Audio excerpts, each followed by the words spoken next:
Hello, lovely children. I am Kritika, your English educator.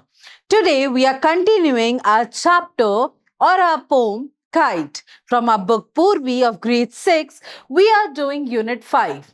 Till now, we have done a lot of activities. We have also done a recitation of the poem, an explanation of the poem, and reading of it. Right? Today, we'll understand a little bit of alliteration. Now, what is alliteration? Have you ever heard the word alliteration? Yes, I'm sure if you paid attention to my previous videos, you must have heard this word. Now, what is alliteration is beta? Alliteration is a poetic device. Now, ma'am, if a poet is writing a poem, why he always needs to use the poetic device in a poem? See, they generally use the poetic devices to beautify the poem. Okay, to understand it in a very beautiful way, that you go into all that imagination, that rhyme, that soothing sound when you read it. So poets, they try to include these poetic devices or use these poetic devices in the poems to beautify it, right? So one of the poetic devices is alliteration. So alliteration is the repetition of sound. What is alliteration? Alliteration is the repetition of sound. What generally people think that if we are starting it from the same letter, it becomes alliteration. No, alliteration does not mean the repetition of letter. It means the repetition of sound. It means the repetition of sound. Alliteration is the repetition of sound. Okay. Which consonant sound do both word begins with? Okay. Let's see which word they're talking about. Wind whipped. Okay. Now, if you'll see, this also starts with W and this also starts with W.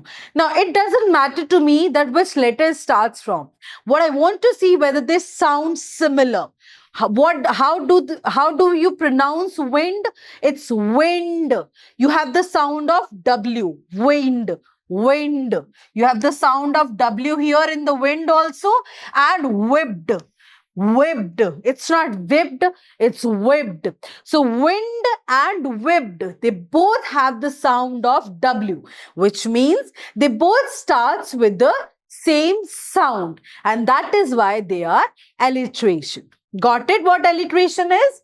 This is called alliteration. For example, big and bright, blue bag, funny fan. Okay? In the same way, you can write a lot of new sets of alliteration for your better understanding. Let's see, like wild wind, big brown bear, stand stare, green goal.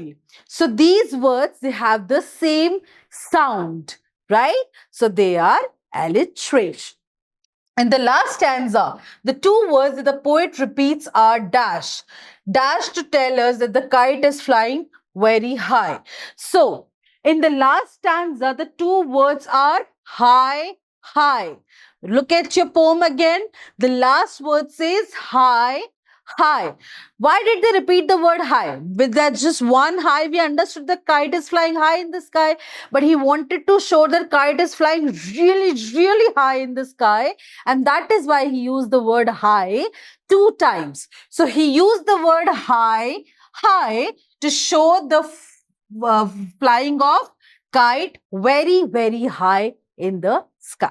Okay, moving on. Study each stanza and underline the rhyming words from the end of each line. Also circle the end words in the stanza that do not rhyme. So the ones that rhyme, हम उनको underline करेंगे और जो नहीं rhyme होंगे हम उनको circle करेंगे. ठीक है? Okay. Up in the air, see the kites fly like colored birds in the wind whipped sky. So this is one stanza, beta. See, this is one stanza here. Air and birds, they are not rhyming, but fly and sky are rhyming. Okay.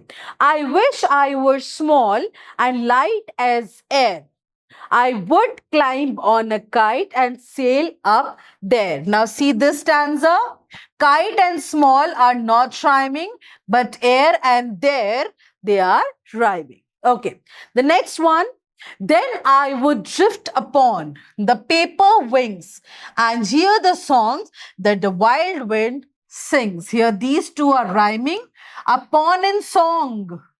Upon songs. No. Okay?